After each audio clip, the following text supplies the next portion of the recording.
आजको भिडियोमा यो ठाउँ वरिपरि हिँडेर म परिक्रमा गर्नेवाला छु। कसरी आउनुस् म बताउँछु। सुरुमा त हाफ प्यान्ट र टी सर्ट लगाएर म रुमबाट निस्के। बिहान 5 बजेको थियो। बाहिर भने अँध्यारै थियो। खम्बामा बलिरहेको बत्तीले गर्दा उज्यालो देखिरहेको थियो।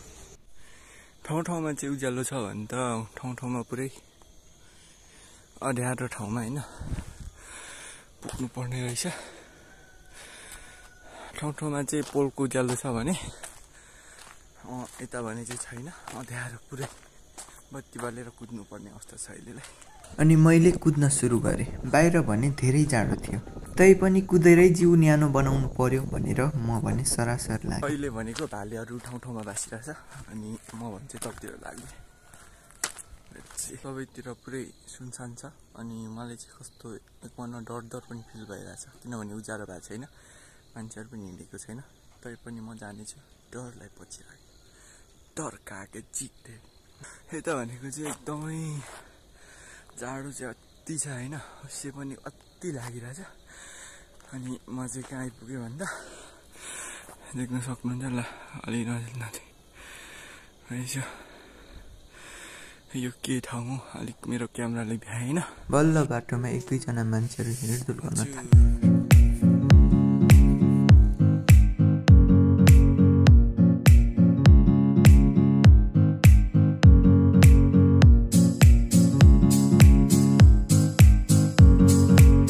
म भने अघि बढी नै रहे।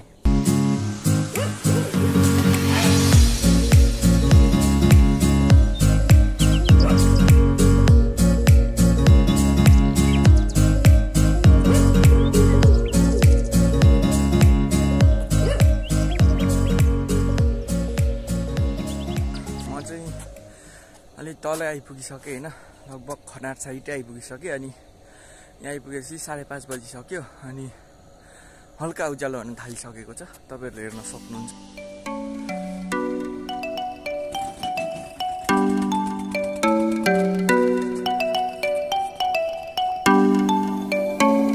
यहाँ भने बिहानै आगो ताप्दै हुनुहुन्छ। म भने निरन्तर अघि बढिरहे।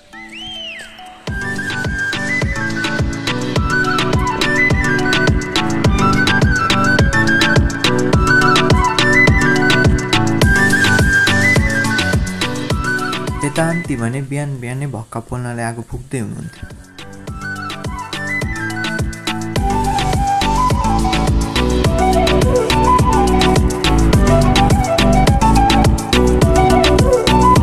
अहिले चाहिँ बिहानको करिब 6 बजिसक्यो अनि 6 बजिसकेपछि चाहिँ उज्यालो भइसक्यो भनौँ न, हल्का उज्यालो भइसक्यो। अनि म भने चाहिँ हाइवे पुग्न आँटिसकेँ। अब म पनि छिटै मेरो रुम पुग्छु।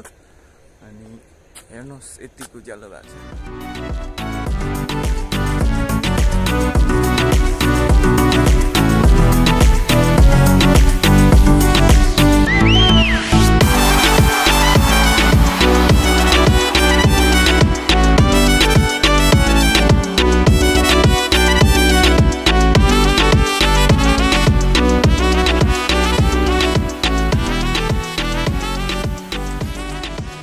म भन्छ अहिले हाइवे पुगेको छु, टक्क निस्केको छु हैन। अनि अब म चाहिँ रुम जाँदैछु वाकिङ गर्दै। अनि अहिलेको भ्यू चाहिँ कस्तो छ भन्दा हैन, दामी छ एकदम।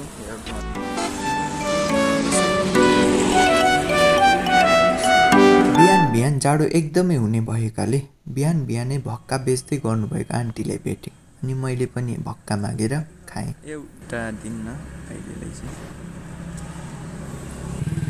मैले चाहिँ भक्का पनि खाएँ, पैसा पनि दिएँ अनि रिटर्न पनि दिनुभयो। त्यसपछि म भने लागेँ आफ्नै बाटो।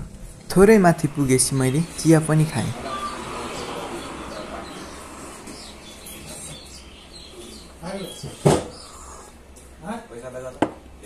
खाइसकेर भिडियो खिच्दै म मेरो रुम लागेँ।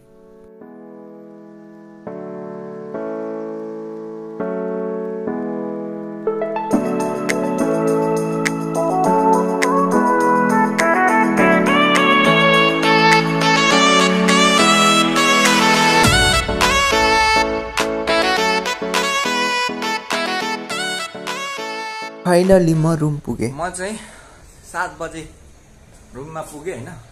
अनि म चाहिँ करिब 3 घन्टा हैन 2.5 घन्टापछि चाहिँ म रुममा पुगेँ अनि उज्यालो पनि भयो।